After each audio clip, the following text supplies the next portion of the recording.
নমস্কাৰ সকলোকে পুনৰবাৰ স্বাগতম জনাইছোঁ মোৰ চেনেলটিত। আজি মই শিক্ষকসকলক এটি টিউটোৰিয়েল ভিডিঅ'ৰ জৰিয়তে দেখাব বিচাৰিছোঁ যে আপোনালোকে ইউডাইছত নতুন ষ্টুডেণ্টক কেনেকৈ এণ্ট্ৰি কৰিব, ষ্টুডেণ্টক কেনেকৈ প্ৰমোট কৰিব নেক্সট ক্লাছলৈ, আৰু যিসকল ওলাই গৈছে তেওঁলোকক আপোনালোকে কেনেকৈ ট্ৰেন্সফাৰ উইথ চাৰ্টিফিকেট বা যদি ৰিপিটাৰ হৈছে কেনেকৈ কৰিব, আজি এই ভিডিঅ'টিৰ জৰিয়তে মই দেখাব বিচাৰিছোঁ। চ' বলক দেৰি নকৰাকৈ আৰম্ভ কৰোঁ আজি ভিডিঅ'টি। পোনপ্ৰথমে আপোনালোকে ইউডাইছ প্লাছ ষ্টুডেণ্ট প্ৰফাইলত লগ ইন কৰিব।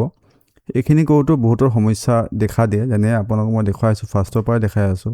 এতিয়া আপুনি ফাৰ্ষ্ট যাব গুগলত, তাৰপিছত আপোনালোকে চাৰ্চ কৰিব ইউডাইছ প্লাছ। প্ৰথম লিংকটো ক্লিক কৰি দিব। ক্লিক কৰি আপোনালোকে ৰাইট চাইডে আপাৰ কৰ্নাৰত দেখিছে log in for all module, তাতে ক্লিক কৰিব। তাতে ক্লিক কৰাৰ পিছত আপোনালোকে দেখিছে এটা ষ্টেট, চিলেক্ট ষ্টেট, এটা ক্লিক কৰিব, আছাম গো। তাৰপিছত আপোনালোকে ইয়াৰ চাওক ষ্টুডেণ্ট মডেল, এটা ক্লিক কৰিব। ক্লিক কৰাৰ পিছত আপোনালোকে নিজৰ স্কুলৰ ইউডাইছ আৰু পাছৱৰ্ড দি captcha code as it is fill up কৰি চাইন ইনত ক্লিক কৰিব। লগ ইন হোৱাৰ পিছত আপোনালোকে স্কুল ডেছবৰ্ডত ক্লিক কৰিব।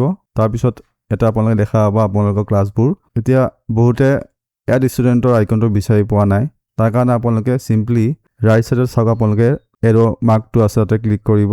ইউকেজি হ'লে ইউকেজি, ক্লাছ 1 হ'লে ক্লাছ 1। তো মই ক্লাছ 1টো দেখুৱাই দিছোঁ। এই ৰাইট চাইডৰ এৰ' মাৰ্কটো ক্লিক কৰি আপোনালোকে এটা দেখা পাইছে এড ষ্টুডেণ্ট, ইয়াতে ক্লিক কৰি দিব।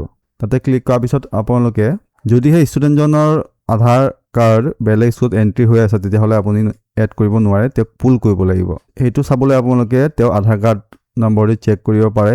এটা টিক কৰিব, আধাৰ নম্বৰ ইয়াতে টাইপ কৰিব, গ'ত টিপিব, তেতিয়া কোনখন স্কুলত তেওঁৰ ডাটা এণ্ট্ৰি হৈ আছে আপোনালোকে চাব পাৰিব। বা যদি ষ্টুডেণ্টজন ডাইৰেক্ট আপোনাৰ স্কুলতে এডমিশ্যন ল'ব আহিছে তেতিয়াহ'লে এইটো চেক কৰাৰ দৰকাৰ নাই। তাৰপিছত আপোনালোকে চিম্পলি ফাৰ্ষ্ট নেম, মিডিল নাম, লাষ্ট নেম টাইপ কৰিব। ইয়াতে টাইপ কৰোঁতে এটা সমস্যা দেখা দিয়ে। ছাপ'জ মই লিখিছোঁ ৰাধিকা, চাওক স্পেচ দিয়াৰ লগে লগে এনেকৈ ৰেড এৰৰ আহে, কিন্তু আপোনালোকে ভয় খাব নালাগে, টাইপ কৰি দিব ৰাধিকা দাস। চাওক ঠিক হৈ গ'ল, এইটো সমস্যা আপোনালোকৰ দূৰ হ'ল।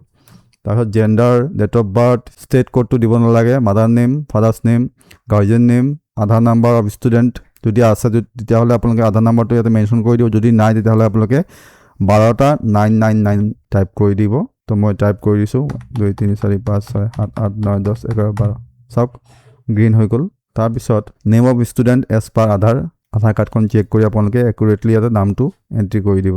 আপোনালোকে ৰেণ্ডমলি নামবোৰ লিখি নিদিব, কাৰণ যদি নামটো ভুল হয় তেতিয়াহ'লে ষ্টুডেণ্টজনৰ সমস্যা ফিউচাৰত হ'ব পাৰে। এডমিশ্যন ডেটটো দিব, মোবাইল নাম্বাৰ দিব, অল্টাৰনেটিভ মোবাইল নাম্বাৰ দিব পাৰে, নিদিব পাৰে। ৱেডাৰ CWSN মানে তেওঁ ফিজিকেলি যদি স্পেচিয়েল চাইল্ড হয় তেতিয়াহ'লে আপোনালোকে ইয়েছ দিব, নহ'লে নদিব, দি কিনে ছেভ কৰি দিব। তো এয়া হৈ গ'ল এড ষ্টুডেণ্টৰ প্ৰক্ৰিয়া, একদম ইজি হয়। তাৰপিছত আপোনালোকে কি কৰিব, list of all student, active student.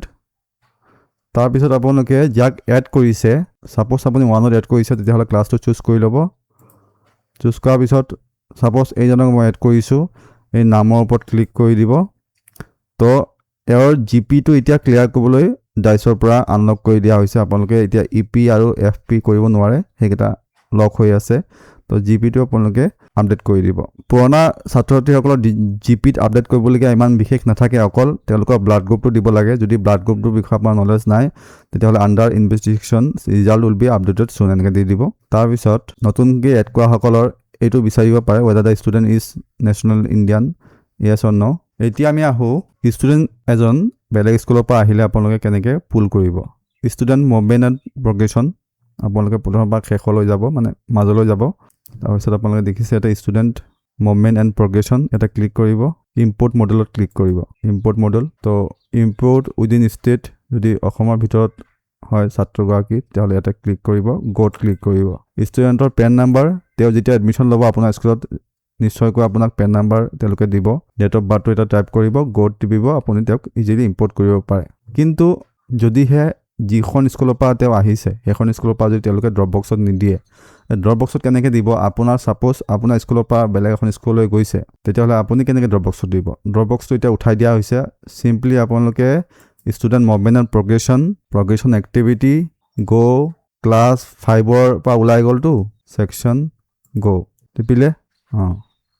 তো আপুনি প্ৰমোটেড বাই এক্সামিনেশ্যন যদি পৰীক্ষা পাছ কৰি গৈছে তেতিয়াহ'লে প্ৰমোটেড বাই এক্সামিনেশ্যন মাৰ্কছটো এণ্ট্ৰি কৰি দিব number of days student attendance left school with TC ইয়াতে আপোনালোকে চিলেক্ট কৰি ক্লাছ 6লৈ অট'মেটিক যাব যিহেতু এইটো আপোনালোকে একো কৰিব নালাগে আপডেটত ক্লিক কৰি দিব তেওঁক আপুনি ড্ৰপ বক্সত দিয়াৰ দৰে হৈ গ'ল তেতিয়া সেইখন স্কুলে ইজিলি পুল কৰি ল'ব পাৰিব চ' এয়া হ'ল ইডাইছৰ প্ৰক্ৰিয়া কেনেকৈ আপোনালোকে ষ্টুডেণ্ট এজনক এড কৰিব পাৰে আৰু লগতে আপোনালোকে ষ্টুডেণ্ট এজনক কেনেকৈ স্কুলৰ পৰা TC দি বেলেগ এখন স্কুলত যাবলৈ অনুমতি দিব পাৰে আৰু যদিহে আপোনালোকে সেই একে প্ৰচেছৰে হাইস্কুলৰ কথা কৈছোঁ হাইস্কুল এখনে যদি ল'ৰা ছোৱালী বেলেগ এখন স্কুলৰ পৰা আহিছে তেওঁলোকক কেনেকৈ আপোনালোকে ডাইচত ইম্পৰ্ট কৰিব সেইটো প্ৰক্ৰিয়া মই দেখুৱাই দিছোঁ যদিহে আপোনালোকে কিবা এটা কনফিউজন পাইছে ইয়াত আপোনালোকে কাইণ্ডলি কমেণ্টত জনাব মই ট্ৰাই কৰিম তাৰ সলিউশ্যন দিবলৈ চ' আজিৰ ভিডিঅ'টোত ইমান আছিলে আশা কৰিছোঁ আপোনালোকে মোৰ ভিডিঅ'টো চাই উপকৃত হৈছে লগ পাম আন এটি ভিডিঅ'লৈ তেতিয়ালৈকে ষ্টে হেল্ডি বাই বাই